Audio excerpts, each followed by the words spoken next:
Hi everyone. So students, आज मैं आप सबके लिए लेकर एक बहुत ही इम्पॉर्टेंट चैप्टर लेकर आ गई हूँ, जिसमें हम पढ़ने वाले हैं हमारे 8th स्टैंडर्ड के लिए मैथ सब्जेक्ट का एक न्यू चैप्टर। यहाँ से आपका पार्ट 2 स्टार्ट होने जा रहा है, चैप्टर नंबर 10, ठीक है, डिविजन ऑफ पॉलिनोमियल। ठीक है, ये एक बहुत ही इंटरेस्टिंग चैप्टर है, बहुत ही मज़ेदार चैप्टर है, जिसका नेम है division of polynomials. So let's start. सबसे पहले हम बात करेंगे कि पॉलिनोमियल्स का मतलब क्या होता है। ठीक है, सो गाइज, आपने 7th स्टैंडर्ड में ये चैप्टर पढ़ा होगा, ठीक है, कि उसमें आप लोगों ने पूरा डिफाइन करके पढ़ा होगा कि पॉलिनोमियल्स के टाइप्स भी कितने होते हैं। आप लोगों को पता भी होना चाहिए कि पॉलिनोमियल्स के टाइप्स कितने होते हैं और पॉलिनोमियल्स क्या होता है। तो आप लोगों ने 7th में इस चैप्टर को बहुत अच्छे से रीड किया होगा और आई होप आप लोग अभी इस चैप्टर को भूले नहीं होंगे। ठीक है, और अगर आप लोग भूल भी गए हैं तो कोई नहीं, हमारा 7th का लेक्चर भी है, आप वहाँ से देख के अटेंड कर सकते हैं। ठीक है, पॉलिनोमियल्स, उसमें आप लोगों को पूरा चैप्टर डिफाइन किया गया है। तो चलिए आप लोगों को मैं पॉलिनोमियल्स का डेफिनेशन बता देती हूँ, उसका मतलब क्या होता है। Okay, if there are some equation which are arrange in such a manner that, उसके अंदर बहुत सारे वेरिएबल्स किस तरह अरेंज है, चाहे वो प्लस हो रहे हैं, माइनस हो रहे हैं, मल्टीप्लाई हो रहे हैं, डिवाइड हो रहे हैं, तो उसको हम पॉलिनोमियल्स बोलते हैं। ठीक है, हमारा जो चैप्टर है वो है डिविजन्स ऑफ पॉलिनोमियल्स के ऊपर, जैसा कि आप देख सकते हैं। तो यानी कि आप लोगों ने प्लस का भी सीखा है, माइनस का भी सीखा है, मल्टीप्लाई का भी सीखा है, और जहाँ तक कि मुझे पता है डिवाइड का भी सीखा होगा। बट यहाँ पर जो डिविजन्स है, मतलब जो चैप्टर है वो डिवीज़न के ही ऊपर है। ठीक है, तो आप इसमें नए तरीके से हम लोग जानेंगे कि सबसे पहले बेसिक्स जान लेते हैं कि बेसिक्स क्या होते हैं, पॉलिनोमियल्स क्या होते हैं, उसके बाद हम ये चैप्टर को रीड करेंगे। ओके, सो यहाँ पे आप लोगों को दिख रहा है, let's recall. Last year we have studies how to perform addition, subtraction and multiplication और अलजेब्रिक एक्सप्रेशन। आप लोगों को कुछ अलजेब्रिक एक्सप्रेशन दिए रहते हैं, तो उसको प्लस कैसे करते हैं, माइनस कैसे करते हैं, मल्टीप्लिकेशन कैसे करते हैं, डिवाइड कैसे करते हैं, ये आप लोगों ने लास्ट ईयर स्टडी कर चुका है। जैसा कि मैंने आप लोगों को बताया कि आप लोगों ने 7th स्टैंडर्ड में इस चैप्टर को रीड कर चुका है, बट यहाँ पे आप थोड़ा डिफाइन में रीड करेंगे। तो आपको यहाँ पे लिखा है fill in the blanks in the following example. So मैं आप लोगों को सॉल्व करके दिखाती हूँ, वेट। ठीक है, क्वेश्चन नंबर 1 क्या है, 2a + 3a आपको इक्वल टू पूछ रहा है क्या होगा। तो आप लोगों ने 7th स्टैंडर्ड का तो ये पढ़ा ही होगा, तो मुझे ज़्यादा एक्सप्लेन करने की ज़रूरत नहीं है। बट आप लोग यहाँ पे देख लीजिए, अगर यहाँ पे वेरिएबल्स दोनों के सेम है, दैट मीन्स हम इस नंबर को ऐड कर सकते हैं। तो 3 और 2 5a। ठीक है, वैसे ही आप लोगों को सेकेंड एग्जाम्पल दिया हुआ है, 7b - 4b equal to 7 - 4 equal to 3b, right. वैसे ही आप लोगों को थर्ड एग्जाम्पल दिया है, 3p × p⁴ 2। तो देखिए, प्लस में तो हम वेरिएबल्स जो दिए रहते हैं वो लिख देते हैं, और वैसे ही हम माइनस में करते हैं। बट अगर हम मल्टीप्लाई की बात करें तो इसमें जो पावर होता है वो ऐड हो जाता है। सपोज 3, और यहाँ पे हमें कोएफिशिएंट नहीं दिया हुआ है, बिकॉज यहाँ पे केवल p² लिखा है, दैट मीन्स यहाँ पे 1 है, तो 3 × 1 = 3, और यहाँ पे 1p, यहाँ पे 2p, इसको दोनों को ऐड करने पे कितना हो जाएगा, p⁴। तो मल्टीप्लाई ऐसे करते हैं। ठीक, वैसे आपको एग्जाम्पल नंबर 4 दिया है, 5m² × 3m², तो क्या हो जाएगा, 5 × 3 = 15, m⁴, यहाँ 2, यहाँ 2 = 4 है। ठीक है, तो ये बहुत ही ईजी है, आप लोग इसे कर सकते हैं। उसके बाद आप लोगों को दिया है इंट्रोडक्शन टू पॉलिनोमियल, जो कि मैंने आप लोगों को चैप्टर स्टार्ट करने से पहले ही दे दिया है। बट वंस अगेन आप लोग देख लीजिए, if index of each term of N algebraic expression in one variable is a whole number, then the expression is called a polynomial. For example, x to the power 2 plus 2x plus 3. Okay, second is 3y to the power 3 plus 2y to the power 2 plus y plus 5 are polynomials in one variables. तो कैसे हुआ ये देखिए. Second topic is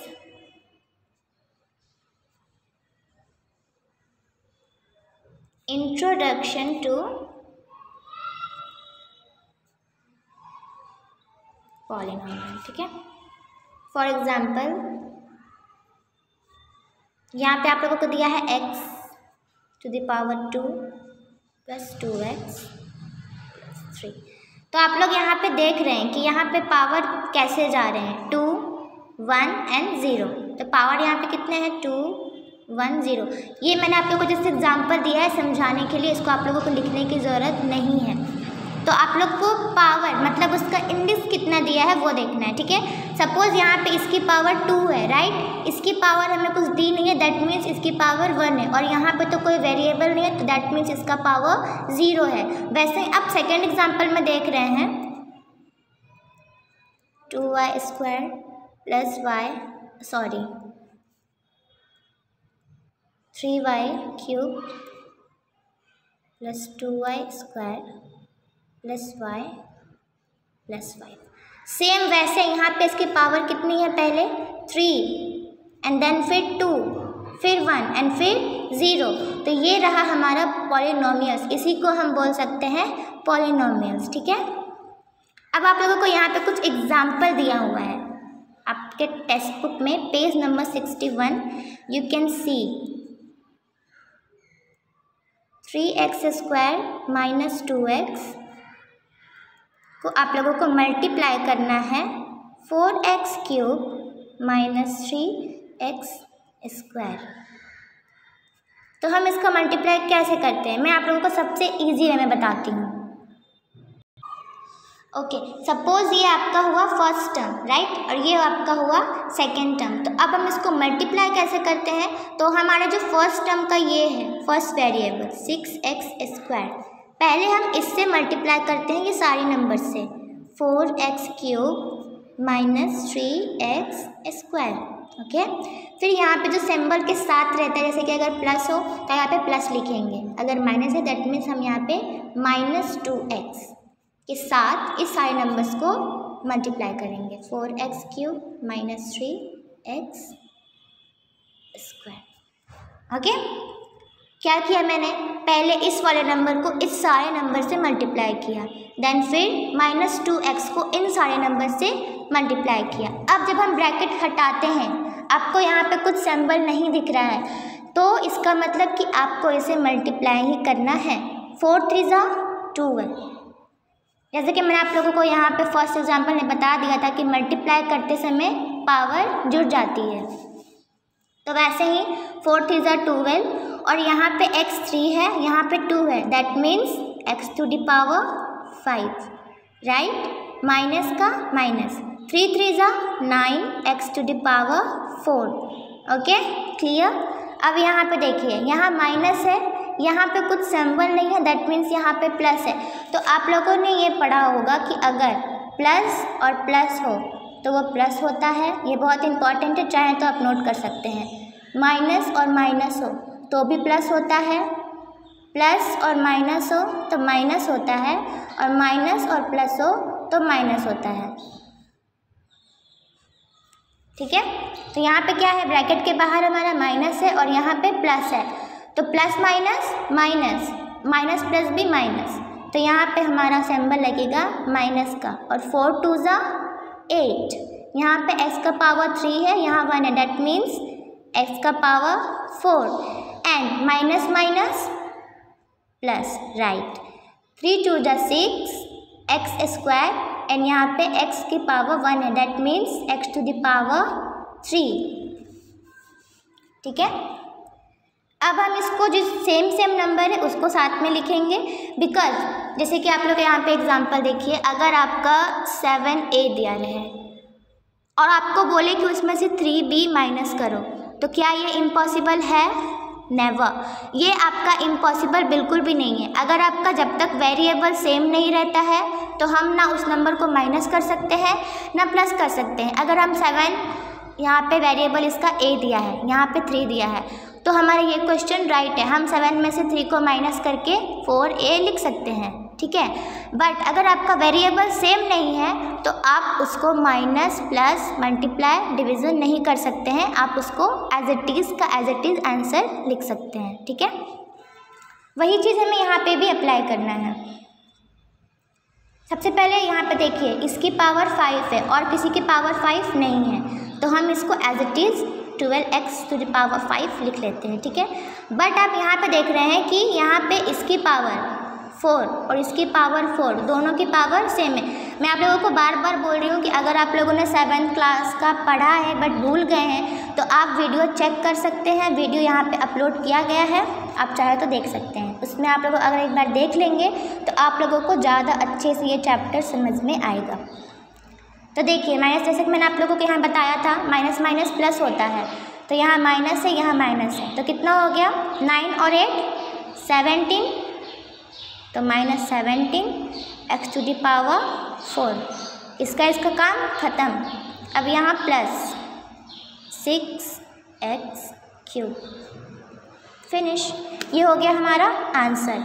अगर यहाँ पे suppose यहाँ पे अगर आपको 6x क्यूब और यहाँ पे एक और रहता 2x क्यूब, तो आप देख रहे हैं कि दोनों का जो वेरिएबल है, पावर है, दोनों सेम है, तो हम यहाँ पे लिख सकते थे 6 में से 2 माइनस करके 4x क्यूब। बट यहाँ पे वैसा कुछ नहीं था, तो इसलिए मैंने उसका एज इट इज़ यहाँ पे आंसर लिख दिया। ओके, वैसे ही आप लोगों को सेकेंड एग्जाम्पल दिया हुआ है, ये देखिए।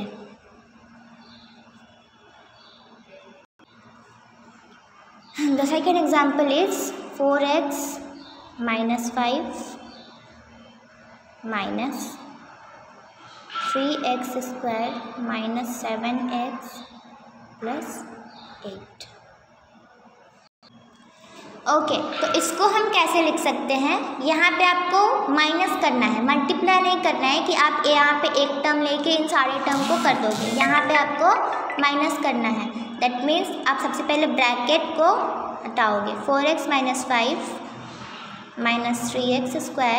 Minus minus plus 7x and minus plus -8। हमारा ब्रैकेट हट चुका है। अब हम इस वाले सम को सॉल्व करेंगे। सबसे पहले आपको यहाँ पे इसकी पावर दिख रही है 2, राइट?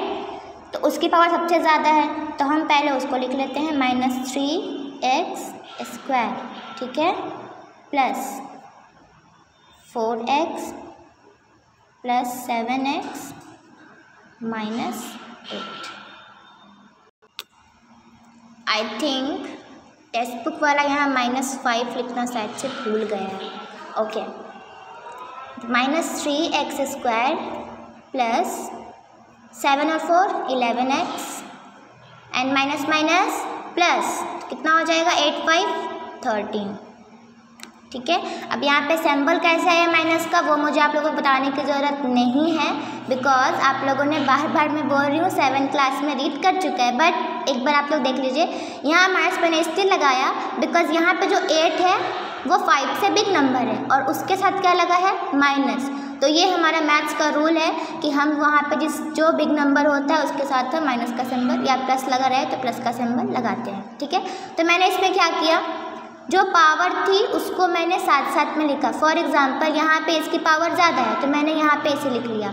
अब जो x जिसकी पावर 1 1 है, आप लोग देख रहे हैं, मैंने आप लोग बताया था कि अगर यहाँ पे पावर नहीं है तो यहाँ पे x की पावर 1 है, तो मैंने 1 1 पावर वाले को साथ में लिख लिया। अब जितने नंबर बच गए जिसकी पावर 0 है उसको मैंने साथ में लिख लिया। तो अब हम इसे एडिशन, मल्टीप्लिकेशन या फिर सब्ट्रैक्शन कर सकते हैं इजीली।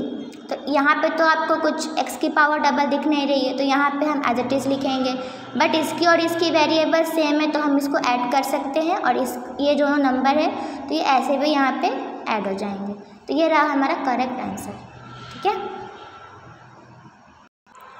ओके, तो आप लोगों ने तो 2 टॉपिक्स पढ़ लिए हैं कि सिंपल पॉलिनोमियल्स क्या होता है और हम मल्टीप्लाई या फिर सब्ट्रैक्शन अगर पॉलिनोमियल्स का हो तो कैसे करते हैं। सो अब हमारा एक बहुत ही इम्पॉर्टेंट टॉपिक है जिसका नेम है डिग्री ऑफ अ पॉलिनोमियल। अब हम ये पढ़ेंगे डिग्री ऑफ अ पॉलिनोमियल्स क्या होता है, ठीक है। जैसे कि आप लोगों को दिया कोई भी नंबर दिया जाए, जैसे कि आप लोगों को यहाँ पे दिया हुआ है 3x² + 4x, तो आप लोगों को बताना है कि जो गिवन पॉलिनोमियल्स दिया हुआ है आप लोग इसका डिग्री बताओ कि कितना है। तो आप लोग क्या लिखोगे, सबसे इजी वे जिसका इंडेक्स जिसकी पावर सबसे ज़्यादा होती है उसी को हम क्या बोलते हैं, डिग्री ऑफ पॉलिनोमियल्स, मतलब ग्रेटेस्ट इंडेक्स। ओके, यहाँ पे आप लोग को लिखा है right the greatest index of the variable in the following polynomials. आप लोगों को क्वेश्चन में आ सकते हैं ये फाइंड करने के लिए, आप लोग 8th स्टैंडर्ड में हो तो आप लोगों को 1 मार्क्स के लिए ये क्वेश्चन पूछ भी सकता है कि आप लोग इसका डिग्री फाइंड करो, ठीक है। आप लोगों को एक पॉलिनोमियल्स दिया रहेगा, उसमें आप लोगों को डिग्री फाइंड करना रहेगा। So let's start. Degree of a polynomials, या ठीक है। आप लोगों को एग्जाम्पल दिया हुआ है 1, टेक्स्ट बुक में क्वेश्चन गिवन है इसलिए मैं केवल क्वेश्चन लिख रही हूँ। 3x⁴ + 4x। आप लोगों को अगर पूछा जाए कि इस गिवन पॉलिनोमियल्स में से आप लोग डिग्री बताओ तो आप क्या बोल सकते हो। जाहिर सी बात है कि मैंने आप लोगों को बताया था कि अगर जिसकी पावर नहीं दी हुई है दैट मीन्स उसकी वैल्यू डिग्री कितनी है, 1। तो 1 तो बिग नंबर है नहीं, 2 बिग नंबर है, तो यहाँ पे डिग्री क्या हो गई, 2। वैसे ही आपका सेकेंड क्वेश्चन में दिया हुआ है 7x³ 1 minute + 5x + 4x⁵ + 2x⁵2। तो यहाँ पे हम डिग्री क्या लिख सकते हैं, 3 1 5 2 5, because 5 is the greatest number in all. Okay, देखिए यहाँ पे दिया भी हुआ है the greatest index of the variable in the given polynomial is called the degree of polynomials. मतलब हमारे जितने भी पॉलिनोमियल्स है अगर हमें वेरिएबल दिया हुआ है और उसमें सबसे ग्रेटेस्ट वेरिएबल जिसका रहेगा तो उसको हम बोल सकते हैं degree of the polynomials, right. Okay, after solve आप लोगों को ये क्लियर हो गया होगा कि हम कैसे करते हैं, डिग्री ऑफ पॉलिनोमियल्स कैसे फाइंड करते हैं, पॉलिनोमियल्स को मल्टीप्लिकेशन कैसे करते हैं, उसको माइनस कैसे करते हैं, प्लस कैसे करते हैं, सब्ट्रैक्शन कैसे करते हैं। हाँ, वही बात हो गई, सब्ट्रैक्शन और माइनस। ओके, बट ये तो बेसिक्स थे, ठीक है। अब हमारा इससे भी एक इम्पॉर्टेंट चैप्टर मतलब कि टॉपिक आने वाला है कि to divide a monomial by a monomial. मतलब आप लोगों को 1 टर्म दे रहेंगे, आप लोगों को कैसे डिवाइड करना है, ठीक है। अगले लेक्चर में हम ये देखेंगे और फिर ये भी देख लेंगे कि to divide a polynomial by a monomial, कि हम पॉलिनोमियल को मोनोमियल से कैसे डिवाइड करते हैं, ठीक है। तो ये हमारा लेक्चर जो है उससे ज़्यादा इंटरेस्टिंग होने वाला है और ये बहुत ही इंटरेस्टिंग चैप्टर है। अगर आप लोग इससे अच्छे से पढ़ लेते हो, अच्छे से मन लगा के रीड करते हो, अच्छे से समझ जाते हो, हर एक डाउट्स क्लियर कर लेते हो, तो आप लोगों को ये चैप्टर बहुत काम देने वाला है। आप लोगों के नेक्स्ट मतलब फ्यूचर में भी आप लोगों के बहुत काम देने वाला है, ठीक है। मैं आप लोगों को बता दूँ ये मेरा फेवरेट चैप्टर था when I was in 8th standard, ठीक है। सो गाइज आप लोगों को कुछ नहीं करना है, बस अगले लेक्चर का वेट कीजिए। हम हमारे अगले लेक्चर में आप लोगों को ये 2 मोनोमियल से डिवाइड कैसे करते हैं मोनोमियल को, फिर पॉलिनोमियल को डिवाइड कैसे करते हैं मोनोमियल को, ये सब एक्सप्लेन करेंगे। ये हमारा फर्स्ट लेक्चर था, इसलिए मैंने इसमें आप लोगों को केवल डेफिनेशन दिया, बेसिक्स बताया। और अगर आप लोगों को इससे भी ज़्यादा बेसिक्स जानना है डीप में तो मैं आप लोगों को बार बार बोल रही हूँ कि 7th जो मैंने अभी करंट लेक्चर लिया है उसमें भी आप जाके देख सकते हैं। ओके, वन मोर थिंग, आप लोगों को जो प्रैक्टिस सेट है 10.1 ठीक है। वो जो है बोल रहा है divide right the question and the reminder. तो आप लोग जब तक ये पूरे बेसिक्स नहीं पढ़ लेते हो, जैसे कि यहाँ पे है जो topic to divide a monomial by a monomial and to divide a polynomial by a monomial, तब तक आप लोगों को ये चैप्टर नहीं आने वाला है। तो मैं आप लोगों को बस इतना बोलूँगी कि जितना आप लोगों ने अभी पढ़ा वो टेक्स्ट बुक से आप एग्जाम्पल ही सॉल्व कीजिए और उसी को देखिए। आप 2 टाइम्स लिखिए, 3 टाइम्स लिखिए, बट ये जो है आप लोगों को मल्टीप्लाई और ये माइनस वो आप लोगों को अच्छे से आना चाहिए। चाहे तो आप दूसरे क्वेश्चन को भी ट्राई कर सकते हैं, ठीक है। आज के लिए बस इतना ही, और हमारा अगला लेक्चर नेक्स्ट वीडियो में हम अपलोड कर देंगे। Thank you guys, bye.